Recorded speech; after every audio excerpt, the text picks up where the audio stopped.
Hai, aku Salwa dan selamat datang di Ngasal. Jadi di podcast kali ini kita bakal bahas sedikit tentang program pemerintah yang lagi rame-ramenya nih diomongin di mana-mana, bahkan sering dijadiin tema lomba di berbagai universitas. Kalau aku pribadi, kalau misalnya aku lagi cari lomba di Instagram atau teman-teman aku nge-share poster lomba ke grup, itu aku sering lihat lomba yang bertemakan program ini. Dan aku yakin kalian juga pernah baca berita atau lihat TV atau bahkan sama kayak aku lihat poster lomba yang mengandung program ini yang bertemakan lomba ini juga gitu. Jadi program ini namanya Sustainable Development Goals. Nah, buat yang belum tahu, Sustainable Development Goals ini merupakan suatu rencana aksi global yang udah disetujuin sama para pemimpin dunia, termasuk Indonesia. Terus, Sustainable Development Goals ini punya 17 tujuan dengan 169 target. Dan pemerintah tuh berusaha banget nih supaya semua tujuan dan target tadi bisa dicapai di tahun 2030. Tapi katanya, buat mencapai semua target tadi itu susah banget. Jadi semua pihak, terutama remaja, dan kita nih anak muda, itu harus punya peran dan harus bantu pemerintah demi kelancaran program ini. Dan kayaknya dilihat-lihat tuh remaja tuh sering banget ya dilibatin di program-program pemerintah. Kayak kalau kita baca web atau baca artikel tentang program pemerintah itu pasti ada sesuatu yang menunjukkan kalau pemerintah itu butuh peran kita dan kita harus membantu pemerintah. Dan semua itu bukan tanpa alasan dong pastinya. Jadi alasannya kenapa pemerintah itu milih anak muda. Jadi selain anak muda itu punya semangat yang tinggi, punya ide-ide yang super kreatif, ternyata jumlah anak muda di Indonesia itu ada banyak banget loh. Ada 40% dari total keseluruhan penduduk di Indonesia. Makanya peran anak muda itu penting banget buat bantu pemerintah. Terus kita balik lagi ke tujuan SDGs tadi kan ada 17. Dari 17 tujuan tersebut, hari ini kita cuma bahas satu, yaitu pendidikan bermutu. Atau bisa dibilang juga pendidikan berkualitas atau pendidikan yang layak gitu ya. Nah, kalau dilihat dari peraturan pemerintah yang mewajibin masyarakatnya buat sekolah atau menempuh pendidikan selama 12 tahun, berarti pendidikan itu penting dong ya. Tapi muncul nih satu pertanyaan yang selama ini selalu dipertanyakan bahkan, apakah pendidikan di Indonesia ini sudah layak dan berkualitas? Pastinya belum. Makanya pendidikan bermutu itu dijadiin salah satu tujuan dari SDGs tadi. Nah, bahkan menurut survei nih ya dari yang aku baca dari Political and Economic Risk Consultant, kualitas pendidikan di Indonesia itu ada di urutan ke-12 dari 12 negara di ASEAN. Ya, kalian nggak salah dengar kok. Ini 12 dari 12 negara di ASEAN. Berarti kita ada yang paling bawah. Kita ada di urutan yang paling bawah nih.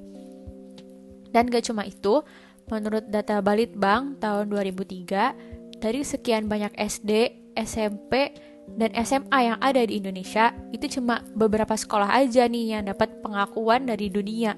Dan pastinya, lagi-lagi, itu semua bukan tanpa alasan. Banyak banget alasan yang bikin pendidikan di Indonesia ini masih belum layak.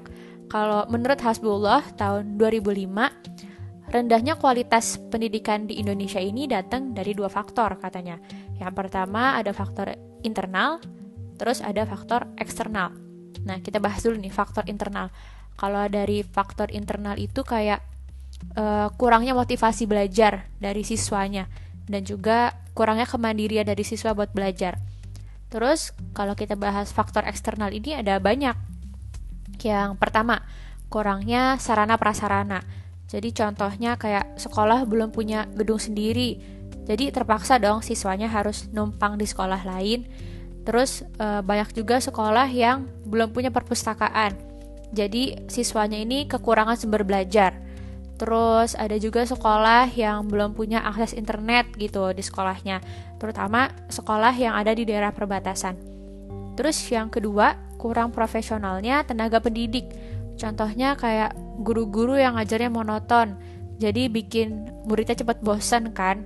Apalagi kalau misalnya ngajar anak kecil, anak SD atau anak TK bahkan. Itu kan anak-anak kan identik sama main ya, sama games gitu. Jadi mungkin selama proses pembelajaran itu seharusnya diselingin sama ice breaking atau sama games-games gitu biar anaknya nggak cepat bosan. Nah, yang ketiga itu adanya kurang dukungan dari orang tua. Misalnya orang tua itu nggak ngedukung nih anaknya buat berkembang, buat ngembangin potensinya. Misalnya anaknya mau eskul nari nggak dibolehin, mau eskul pramuka nggak dibolehin. Itu kan otomatis anaknya kan ngerasa dia punya potensi ya, tapi karena sama orang tuanya nggak boleh, otomatis dia nggak jadi ikut. Itu.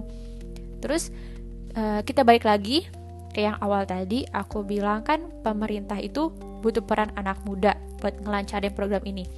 Jadi sebenarnya apa sih yang bisa kita lakukan sebagai anak muda supaya pendidikan Indonesia itu bisa lebih bermutu? Kita bahas satu persatu. Yang pertama, kita bisa bikin sekolah alternatif non-formal. Jadi sekolah alternatif ini beda sama sekolah formal gitu. Nah, sekolah ini dibikin buat ngebantu anak-anak yang putus sekolah karena kendala biaya ekonomi biasanya ya. Terus apalagi di tengah pandemi ini kan banyak banget anak yang putus sekolah.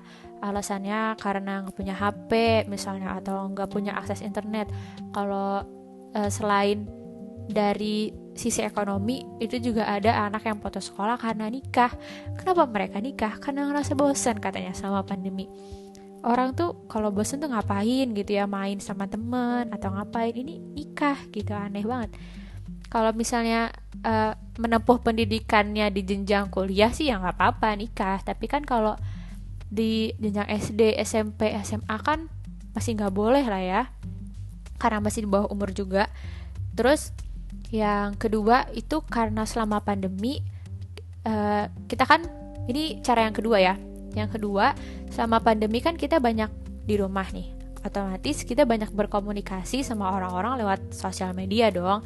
Kita nanya kabar sama teman lewat sosial media. Pokoknya banyak deh hal yang kita lakuin lewat sosial media. Nah, ini nih bikin kita punya ikatan yang kuat sama sosial media. Jadi kayak kita tuh gak bisa dipisahin gitu sama sosmed ini.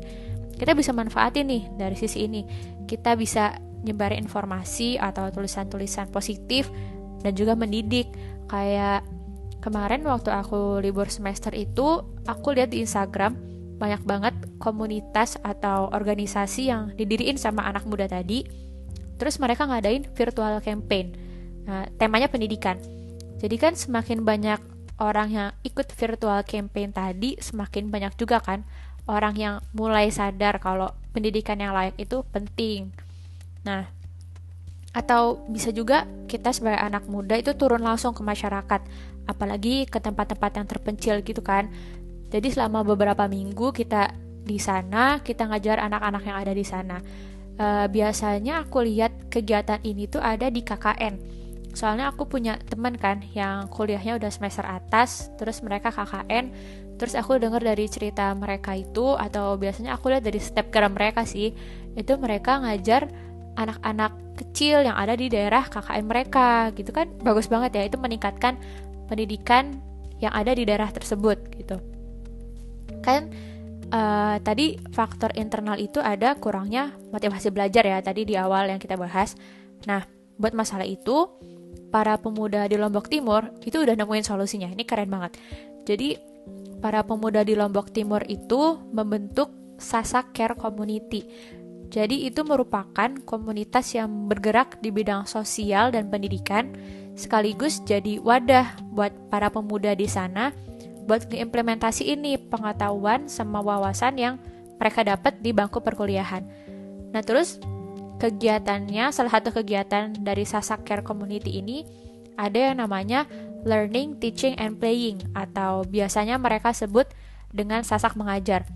Jadi dalam kegiatan Sasak Mengajar tadi, mereka itu ngajak anak SD sampai SMP buat belajar pelajaran umum kayak pendidikan Pancasila, matematika, bahasa Inggris, ilmu komputer, dan ada IPA juga. Terus mereka itu ngajarnya pakai metode role playing atau metode pengajaran berbasis multimedia. Jadi mereka itu kayak ngajarin tips and trick belajar gitu, cara belajar cepat, cara belajar yang menarik dan juga kekinian. Terus kalau ditanya latar belakang ngadain kegiatan itu apa, jadi mereka itu ngadain kegiatan ini karena kan selama pandemi ini aktivitas belajar mengajar di sekolah formal itu kan berkurang ya. Jadi mereka memutuskan buat ngadain kegiatan tadi supaya anak-anak itu gak kehilangan semangat belajar dan tetap punya motivasi buat belajar gitu. Ditambah lagi kegiatannya seru kan gitu, pasti mereka bakal tertarik banget. Nah tadi kan dari sisi pemuda ya, dari peran pemuda. Kalau peran pemerintah sendiri pasti ada juga dong, dan banyak. Jadi kalau pemerintah itu lebih banyak bantu di faktor eksternal sih menurut aku. Kayak kan pemerintah itu punya peran sebagai fasilitator. Jadi pemerintah nih yang nyediain tempat belajar, kayak bangun gedung-gedung sekolah atau bangun fasilitas lain buat sekolahnya itu gitu. Terus kalau pemerintah juga ini berperan sebagai penyandang dana. Jadi pemerintah nih yang ngasih bantuan dana ke sekolah atau ke siswa yang membutuhkan dana tersebut. Terus selain nyediain sarana prasarana buat sekolah, pemerintah juga nyediain sarana prasarana buat para pendidik atau guru lah istilah gampangnya. Jadi kayak pemerintah itu naikin gajinya guru, terus juga nyediain beasiswa buat para gurunya supaya bisa menempuh pendidikan di jenjang yang lebih tinggi. Jadi otomatis kan kualitas dari gurunya itu makin bagus. Terus kalau di masa pandemi ini banyak banget yang ngadain pelatihan-pelatihan gratis. Jadi gurunya kan punya wadah nih buat nge-upgrade skillnya, bisa juga berbagi pendapat sama guru-guru di sekolah lain gitu kan. Itu keren kan, bisa ningkatin kualitas gurunya tadi gitu. Jadi kesimpulannya dari pembahasan kita kali ini, pendidikan itu hal yang penting, dan bahkan menurut aku pendidikan itu sesuatu yang wajib. Tapi sayangnya banyak banget faktor yang bikin pendidikan di Indonesia itu gak layak. Tapi kan kita gak tinggal diem ya. Kita pemerintah dan masyarakat, terutama anak muda itu gak tinggal diem. Kita juga udah banyak usahanya dan peran-peran kita supaya pendidikan itu lebih maju dan berkembang. Dan aku berharap semoga dengan adanya program Sustainable Development Goals tadi, pendidikan Indonesia itu kedepannya bisa terus berkembang, pendidikannya juga makin merata, dan bisa jadi pendidikan yang layak buat masyarakatnya. Dan jangan lupa juga kita sebagai anak muda itu perannya harus kuat banget ya. Jadi gak boleh malas-malesan cuma berharap doang tapi gak ada actionnya gitu. Oke, kayaknya sekian dulu pembicaraan kita hari ini. Sekian dulu aku ngoceh-ngocehnya ya. Aku juga minta maaf kalau misalnya ada salah-salah kata atau mungkin ada yang kurang berkenan sama pembahasan aku. Terus aku juga minta maaf kalau masih ada kurangnya karena aku masih baru di dunia podcast ini. Semoga kalian suka dan semoga kalian gak bosan dengerinnya. Sampai jumpa di podcast kita yang lain. See you, bye-bye.